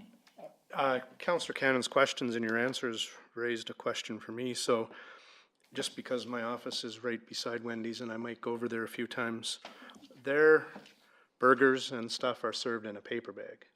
And you said that would be banned. Depends on the size of the paper bag. Okay. And their salads come in a plastic bag if you order a salad to go. So I can see that being banned. If you look at the bylaw, it's quite specific about size and type of bag. Okay. So I guess I might try, just so I'm not the only one who loses something 1 to 5 today, to move forward a amendment to allow compostable bags in the bylaw for a transition period. I agree with everybody that the objective long-term is to eliminate all bags that aren't cloth or some other form of reusable. And just to be very clear, in the back of my wife's vehicle are 6 or 7 different bags that never leave the vehicle. And she's equal use. Some came from DeMille's years ago, some came from Askew's, and those go everywhere with us. So she is doing our part because I barely know where the grocery stores are. But anyway, I'd like to make an amendment to see if for at least a year we can allow certified compostable bags for a transition period. Thank you. Is there a seconder to that amendment? Oh, good. I don't know. Councillor Lavery. Speaking to the amendment. Yeah, speaking to the amendment, again, we have this public process, which I think is very important. And we've heard from our Chamber of Commerce, from Downtown Salmon Arm. We've heard from our local retailers who are a huge fabric in our community. And they are saying they support the bylaw, but they want compostable bags. So I really question if we want this to be successful and achieve what we want long-term, why we wouldn't do what the major retailers have asked for. And because I don't see us enforcing this with a bylaw officer, because with the new bylaws we're bringing in, we might need 3 or 4 bylaw officers in the next budget. So we need the support of the retailers. And if the retailers are saying they support this 100%, they meant 98%, because of the compostable issue, I think we should do everything to have all of the retailers and the Chamber of Commerce and Downtown Salmon Arm on board to assist us with enforcement and have the bylaw have a better chance to be successful. And I agree with a lot of the letters that came in. Paper isn't the solution. I think paper and compostable need to go away too, but I think having that extra option for at least the year makes sense. So I didn't get an answer from you, Your Worship, on enforcement. And yes, there is a 6-month window, but at that point in time, who's going to enforce it? And I think if we have the retailers on side, that's more likely with compostable as an option, based on what I've read and heard. And I think that the retailers will help us with enforcement moving forward. We have a seconder to that amendment. Certainly I will be answering your questions, and the one about, the question you asked me actually was about compostable, but I can also answer about enforcement. Thank you, Councillor Flynn. Speaking to the amendment, Councillor Lindgren. Thanks. So I'm not going to support the compostable bag thing because I think it complicates the system. I think it means that retailers are going to go and order a boatload of compostable bags, and then we're going to tell them they can't use those either. So it's just going to create one more step in a system that we're already trying to end. I think it's one of those situations where we need to just rip off the Band-Aid and get her done. Paper bags are really clear to people. They know what to do with them. They look completely different from a plastic bag. And I don't think we're going to have to worry about enforcement because a huge majority of the citizens in Salmon Arm, right up from school students to seniors to business owners to regular citizens, are hugely in favor of this. The people in Salmon Arm are going to monitor this. And when somebody is doing something they shouldn't be doing, I think that they're going to step up and say, hey, by the way, did you know that we're not using those in Salmon Arm anymore? And if people really don't want to pay for a paper bag, and we don't want them to, we want it to be a little uncomfortable and a little too high and not worth their while, then they'll buy a cloth bag that's hanging right at the till. So I'm not in favor of compostable. Councillor Lavery. Yeah, thanks, Mayor Harrison. Certainly I feel that the consultation process has been appropriate. I think that reusable cloth hemp bags, I'm not sure if that was one of the ideas of getting the idea here as an opportunity, but reusable cloth bags are the way to go, but not as a mandated at this point. I think it'll be individual choice. And it's really clear that education is going to be an ongoing matter right from the onset of this. As I mentioned earlier, I've been debating, and this conversation here tonight has helped me, but between keeping it simple, which means no compostable bags, because that would keep it simple, or going with that option. And I guess some of the responses from Ms. Wilson have helped me in that a little bit. It sounds like we have hopefully the technical ability to screen out compostables from plastics. That education about not sending it off to the landfill is something we're going to need to work on, and that proper use of certified compostable bags will parallel the certified compostable bags we're using that are permissible within the system. So at this stage right now, I will support the amendment. The perfect bylaw actually would be just go with reusable bags completely and forget paper. I think I'm okay with keeping paper there, but not emphasizing it. But I'm leaning towards permitting certified compostable bags. Thank you. Speaking to the amendment, Councillor Eliason. So we're going to allow plastic bags for the for vegetables. Like if I get my apples, I can still get the plastic bag.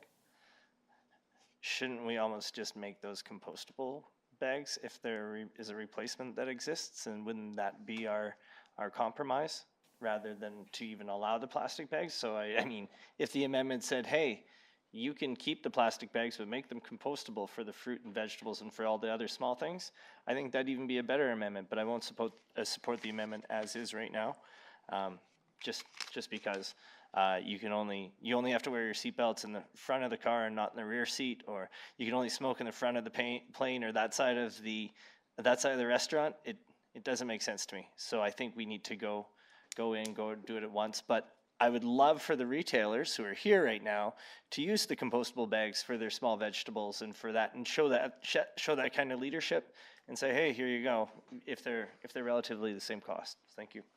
Thank you. Any other discussion on the amendment? So I'll talk a little bit to the amendment. Part of my talk to the amendment is 55 countries in the world have passed a bylaw that is similar to the one we're talking about here. Nothing to do with compostable bags. New Zealand's just put forward an almost identical bylaw, the whole country. In 2010, Fort McMurray passed a bylaw just like this one. As you know, we've patterned our bylaw after Victoria. Victoria has a lot of tourists. I talked to the mayor of Victoria. I said, what's happening there? He said, tourists are more than happy to buy a reusable bag, and everybody's carrying them. You go to Fort McMurray, it's just something that you do. I personally don't want people using paper bags, compostable bags, or plastic bags. The only reason that paper is in there is for the very small retailer. in downtown Salmon Arm or in the malls, because they don't have the wherewithal to buy bulk in reusable bags. This is an incy step. It's a small one. And that's what the youth tell me. They said, that's all you're going to do? Ban single-use plastic bags? Like, they're not thinking like us. And so we have to follow that lead. This is a small step to more. Here's my worry about compostables, and I've talked to both Dave and Brad about it, and I've really enjoyed our conversations, and I've learned from them. Here's my worry. People go into the store and forget their reusable bag, so they can buy compostables for 15 cents each now or 25 cents later. For some people, about 40% cost is no, it doesn't matter what the cost, they'll buy them. So they buy 8 compostable bags. They come home. They put the compostable bag in the garbage catcher under the sink. And then 2 things happen. 1, they put their garbage in there. And 2, because it's a compostable bag, they also put some of their organics in there. Then they take the compostable bags full of garbage and organics, and they put it in the garbage can inside the garbage bag that's going to be picked up at the street side. So after 2 weeks, they have 8 compostable bags in the garbage bag, in the garbage can, at the street side. And that's picked up and it's taken to the landfill, where we know it is not going to break down because there's no oxygen and it's in a great big bag. So we want to push people away from using things that are not reusable for the long term. The reusable bag is the answer, at least for now. There might be some more answers down the road. But you can get 200 uses from a reusable bag if you look after it. And reusable bags have handles. If we truly want to change people's habits, we're going to have to do a little bit more nudge. And history shows it. Other jurisdictions that have tried this kind of bylaw without any teeth, 40% of the people do not change. Just keep doing what they're doing because it's easy, and I understand. So I understand completely the argument for compostable bags, but I think we have to make it a little uncomfortable for people. So I won't support the amendment. Other comments on the amendment? All those in favor of the amendment? Councillor Flynn, Councillor Lavery. Opposed? Councillor Lindgren, Councillor Cannon, Councillor Eliason, and myself. Is there further amendments proposed? Councillor Cannon. So when I was looking at Schedule 20, it said providing Checo bag free of charge is a $100 fine. So my thoughts were, I heard that some grocery stores have some bags at the front of the store that people can help themselves to. So would that mean that would be a $100 fine for providing that? Yeah, appreciate that question. It sounds a little severe, doesn't it? And here we are back to fines and bylaws. So of course, fines are the very last thing we do when it comes to bylaws to the offender who continues to offend on purpose even when they know it's against the bylaw. So the reason in the bylaw there is a minimum charge for reusable bags and for paper bags, so on page 4, it's 15 cents for a paper bag, moving to 25 cents after 6 months. It's $1 for a reusable, goes to $2 after 6 months. The reason for that is because we don't want retailers, large retailers, and I don't mean local large retailers, I mean nationwide retailers, subsidizing the bags as an advantage to come to their store. We want to be an even playing field for everyone. And what I've learned is in studying this in cities, regional districts, provinces around the world, that it is important to have a price in there. And I know that we've heard from some retailers that they do not like that part of this bylaw, and I understand.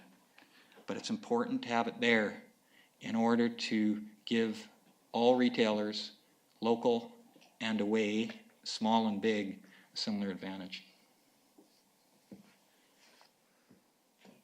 Did you have any other questions, Councillor Cannon? No. Councillor Flynn. Enforcement. You still didn't answer that. I know, I thought Councillor Lindgren did such a good job of answering that question. So, similar to fines and bylaws, we always have a problem with enforcement. This bylaw is about changing habits, and it's about education. It's not to be punitive. That's not the idea at all. It's about inching towards making the environment better and looking towards future generations. I think, just like the smoking bylaw, which we've had in place now for about 15 years, we have given out 0 tickets for the smoking bylaw in 15 years in Salmon Arm. None. And the reason we haven't is because when you go to the park and someone's smoking, you go up to them and say, hey, you can't smoke here. See that sign? It says no smoking. And they're like, oh, okay, I shouldn't be smoking here. And they don't do it. Same thing's going to happen with this. I talked to a retailer today. I won't tell you who that retailer was. They said if they were going to continue with plastic bags, they wouldn't put their name on the plastic bag because it would not be good advertising. It would be bad. That is where the world is heading, and we need to catch up with it. So that's my answer to the bylaw enforcement piece.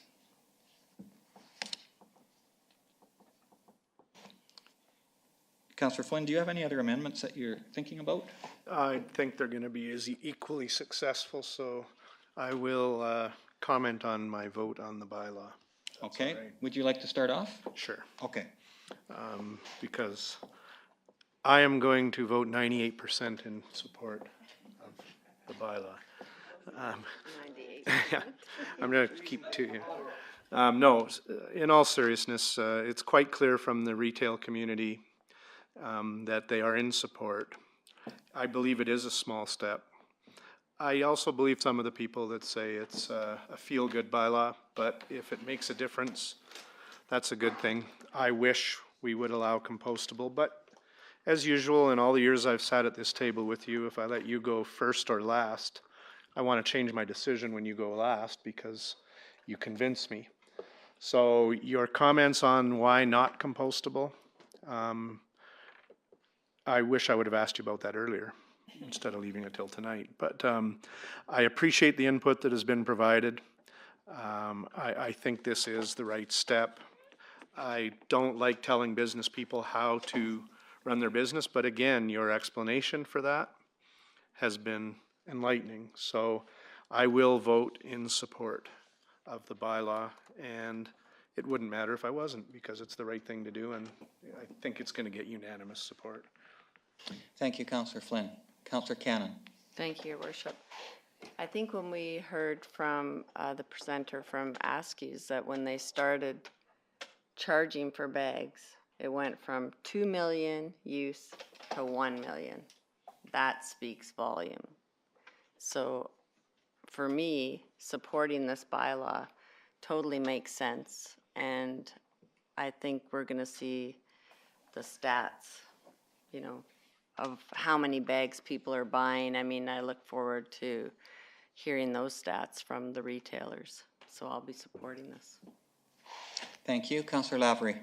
Yeah, thanks, Mayor Harrison. And thanks for all the input and just the energy that has been expended in coming up with potential solutions. I really appreciate it. Great discussion here, great discussion at this table.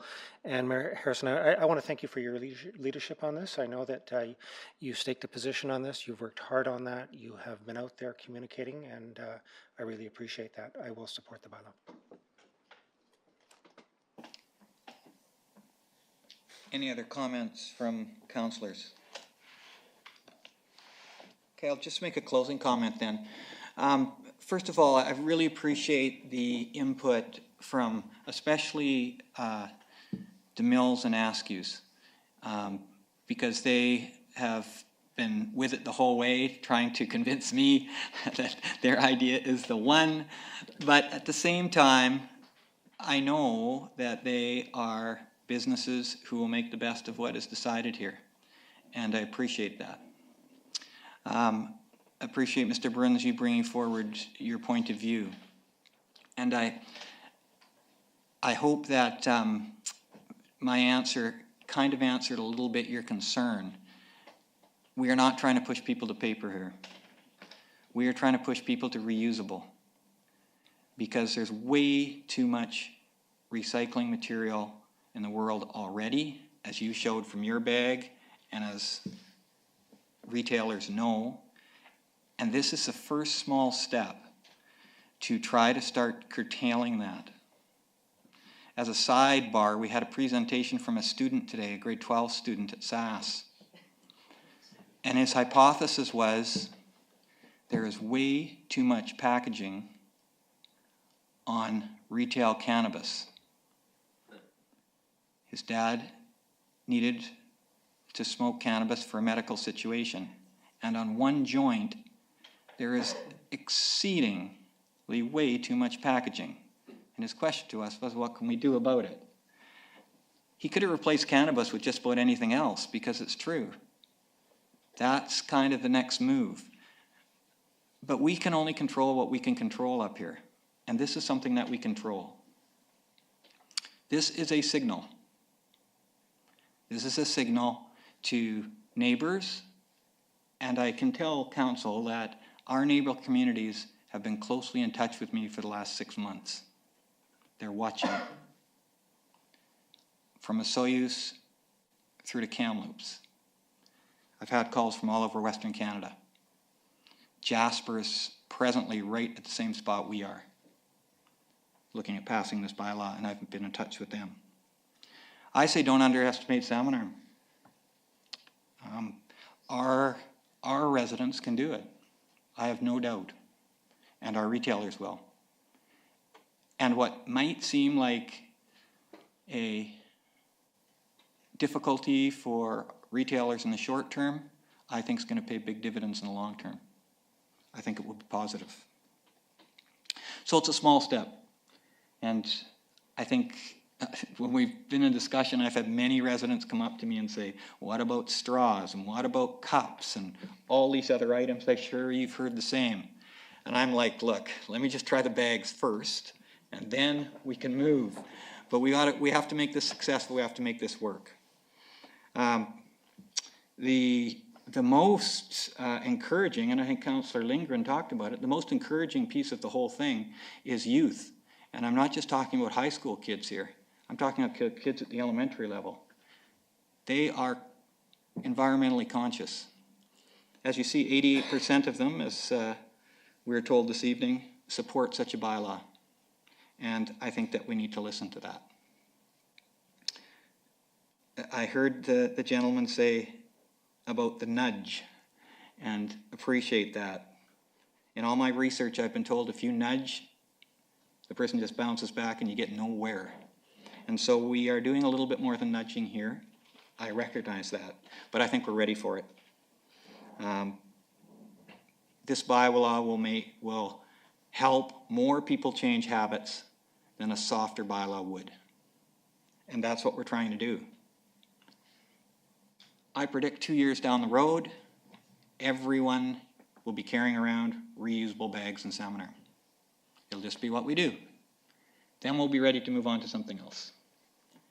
And I hope one of you takes it on. Is there any other comments on the bylaw before I call the question? Okay, all those in favor? Carries unanimously. Thank you. We have a question and answer period. Does anyone have a question that they would like to ask us? All right, we can't comment back on the bylaw because we're just at third reading, but we can certainly try to answer any question outside of that. as we move forward, the compostable curbside, it's very important we send the correct message environmentally. It's very important we source from the correct country, someone that's part of the solution, not part of the problem. We want to solve it by not putting our pollution in somebody else's backyard. If we fix our backyard, shouldn't they be fixing theirs? And by association, it's hypocrisy if we don't. To go to someone, we've ordered reusable bags from Edmonton, made from Alberta jute, made by Canadians. They cost $4.68 each, my cost. I'm going to sell them for a whopping $6. They're beautiful bags. In fact, the fellow said they're the best looking bag he's ever made. I ordered 1,500 of them at a cost of $7,000. This is the problem. You carry that load of cost when you order these things, half up front and 100% of it before you even see the postage stamp coming in your door. This is important. You ordering 10,000 or 8,000 bags, we could easily order 100,000 bags. Salmon Arm, Mayor Harrison, we talked about this. If Salmon Arm were to inventory these 100,000 bags, and as retailers, the small ones downtown can draw on those reusable bags as a cost plus, even if it's 5% for these fine young people to pay for part of it. That would be a tremendous message because we're all in it together. And it's not separated like EDC, the chamber, all these things that we're all separated on. Let's come together on this. Have a pool of bags that we draw from, that as opposed to me advertising on anything, by association, me distributing those bags, we are a part of that solution. Same with Askew's, DeMille's, Canadian Tire. Every one of us has an opportunity to be a part of that.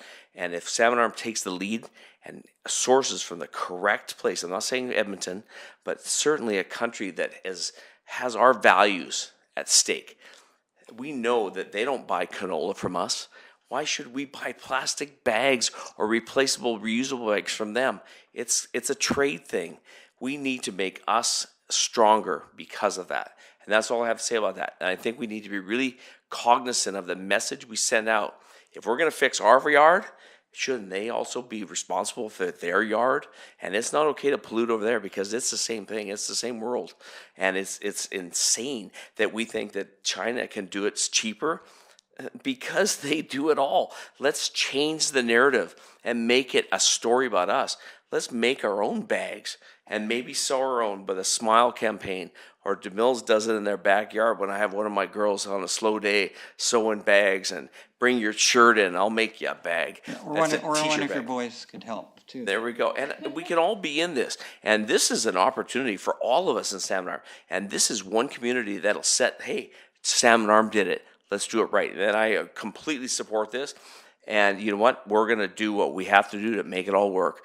And that's all I have to say about that. Thank you. I appreciate that. Please set aside one of your $6 bags for me. I will be down to purchase it. It's $8 for you, sorry.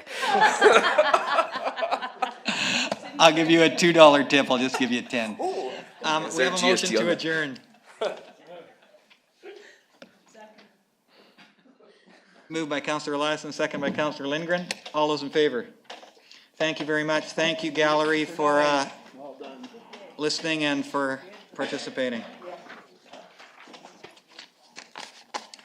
All right.